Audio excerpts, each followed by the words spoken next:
Well, how do there, chums, as I, Captain Steve, and good old Sean Murray has been busy over on the Twitterverse and given me a little bit of news to bring to you guys in the viewer world. So yeah, stay tuned, heck yes. Okay, now I realise that some of you in the viewerverse have not got the Twitter, so I'm going to bring up the Twitter on my screen. Here we go, so here's the tweet from Sean Murray. You can see that 21 hours ago, so I'm a little bit slow with this information, but here we go. When you show your game too early, and everyone gets hype. Well, that's kind of how you sell games. So yeah, anyway, it's got this nice little sort of meme, if you want to call it that, of some kid lining up to play chess against someone that does not know how to play chess. Now, I'm thinking that Hello Games is this little kid about to get on and show the game. However, this new guy in the other seat has got other plans. He brings in a master chess player, and yeah, the poor little kid completely shites his pants. You can see that. He's like, uh-oh, I'm in trouble. I'm out of my depth. Oh my days, what have I got myself into? Which is kind of like, perhaps, how Sean Murray felt when delivering all of those sort of newscasts and things like that. He was very naive. Well, that's the connotation I'm getting from this, chums. And then in comes the actual gamers, and he's like, Mummy! Yeah, that's the sort of analysis that I've drawn from this. But what I'm not sure about, people, is what game. Are they on about No Man's Sky or their new ambitious project? You can see here Thunder is saying about the E3 release build. Is it actually possible that you have it ready and done?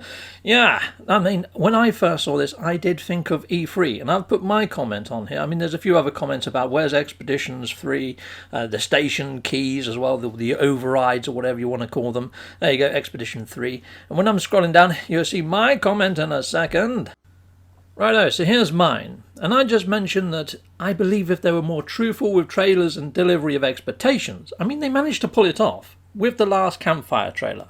So, in a sense, I kind of think this tweet, if it is about previous incarnates or even their new game, it's building a bit of drama around the reveal of whatever it is, whether it's the No Man's Sky update or whether there's a new ambitious project. There's a lot of other tweets saying about how much work Hello Games have put into making No Man's Sky a livable, breathable, playable game, and fantastic. They have done sterling work, it has to be said, so a round of applause, Hello Games. I mean, I'm not taking anything away from that. No siree.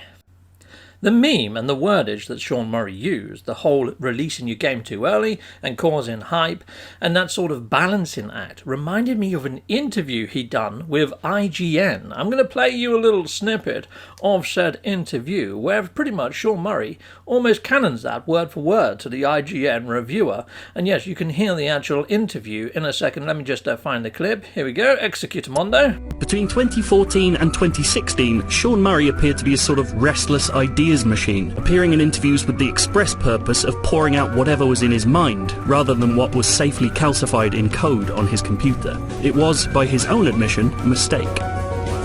The creator of No Man's Sky says he messed up the easy things. He talked about the game too early, talked about features still in development.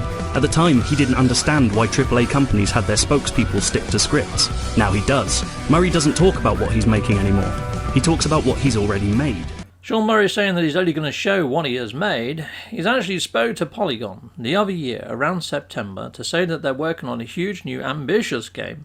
They've given no screenshots, no details, but this was back in September of 2020, people. So yeah, quite some time ago, and they have already been working on this project for a little while. Now, when you scroll down, you've got No Man's Sky developers at Hello Games. Portion of the team is now working on a huge ambitious new project. Okay, now if you read through this text here, it does mention a short, a Hello Game short, The Last Campfire, but that's a separate entity to this new ambitious title. So here we go, with the remaining 23 split between working on the new updates for No Man's Sky and a brand new project, which Murray calls a huge ambitious game like No Man's Sky, but it's not a sequel. We're all making games in the most polarized and intense moment in gaming, and it can be scary. But there's a simplicity I've found in releasing No Man's Sky. We've started something new now, and I'm loving it. I'm in that high part of the grasp, right? But I know that games and making games is never easy. So if we're going to do it, then let's not do it for anything that doesn't make an impact, that can't really change things or push the boundaries. Let's make sure it's insanely ambitious. And let's make sure that we savor the journey every single step of the way. Thank you.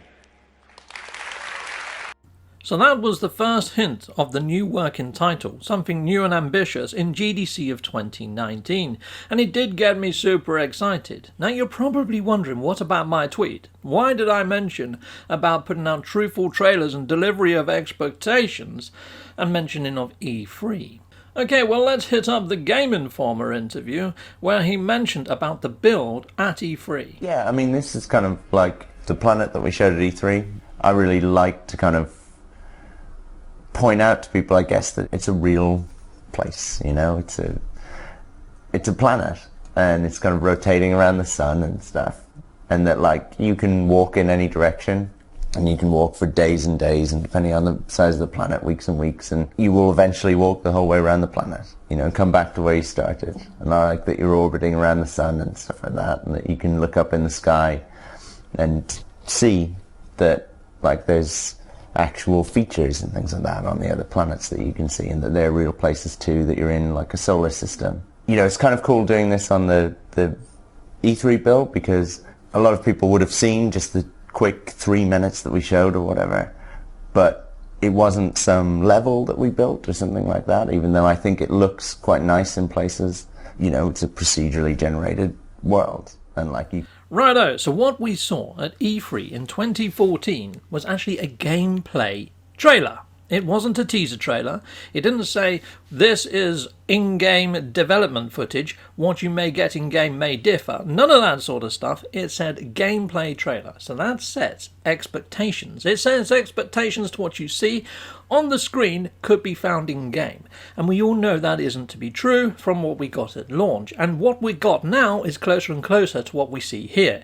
Yet if you look here and you look at each of the different trees, they all have different scales, different bends to the trunks, different foliage on the trunks, vines hanging from them, and all sorts of other morphs. There's loads of other things that you can see here that we definitely haven't got in game. If I had the sound on, you'd hear some sound effects that are super duper gnarly. It's just a more livable, breathing world than what we have now. We do not have any majestical type fauna as large as this Diplo or as impressive as this Diplo in current iteration, and this kind of sort of made us think that other planets might have something even more gnarly than a Diplo. Now, you see the actual trees over here, they get smashed down by a giant rhinoceros-type looking creature, and a destructible environment would almost say that perhaps this is a scripted event. And yeah, you can see all the birds flying out of the trees as the rhino smashes through, and then chases all the other herbivores away. Look at them go! So yeah, it made me think this might be scripted, and then there was this that definitely made me think it was scripted. So, what we wanted to do was create a few key concepts that would capture the vibe of this lost world, this No Man's Sky. And like, if anyone's seen the video we released years ago now, the E3 video where you walk down to the watering hole and the antelope run away, this was the piece of key art that kind of influenced that. There's some people out in the verse that would very much like to see what we saw in the E3 trailers actually making it into iteration, and by and large we are seeing those things slowly creeping in, bit by bit, so better proc gen and all sorts of environments and terrain and so forth and so on. So yeah, hopefully we will get an improvement to fauna, and maybe even some of those scripted events with trees being knocked down by certain fauna types. Only one can but hope. I mean, if they could do it back in E3, hopefully they can do it now, is kind of what I'm thinking, and perhaps others in the verse. It's not that we're not saying that what we've got now isn't frickin' awesome, because it frickin' is. Heck yes it is. Anyway, back to the actual tweet. Do I think it's for their new title, or for No Man's Sky, or another update for No Man's Sky? I honestly think it's to do with their new title, because normally we'll just get an emoji if it was going to be something to do with current No Man's Sky or some sort of cryptic tweet. This, I think, is a hint that we might be getting some sort of trailer. With, you know, Starfield being announced and other ambitious projects coming to the forefront, that's what makes me think that this could be a prelude to Hello Games perhaps showing what they've been working on for the last few years. Heck yes. Right, so that's pretty much everything I've got for you this time, chums. So that's all the news for you guys in the viewerverse, and I'd love to hear your comments. Please put them in the comment section. Heck yes, that wasn't obvious. But there we go, people. Take care. Goodbye, goodbye, and goodbye again. I want to say a massive, great big thank you for watching. If you like what you see, please like and subscribe and hit that notification bell. And thank you to my backers over on Patreon and on YouTube membership. If you do want to support this channel, you could just not skip my adverts. That throws revenue down my avenue. Or stay with Captain Steve a little bit longer and hit something on this screen. Heck yes, and there's also merch on this screen now. Awesome!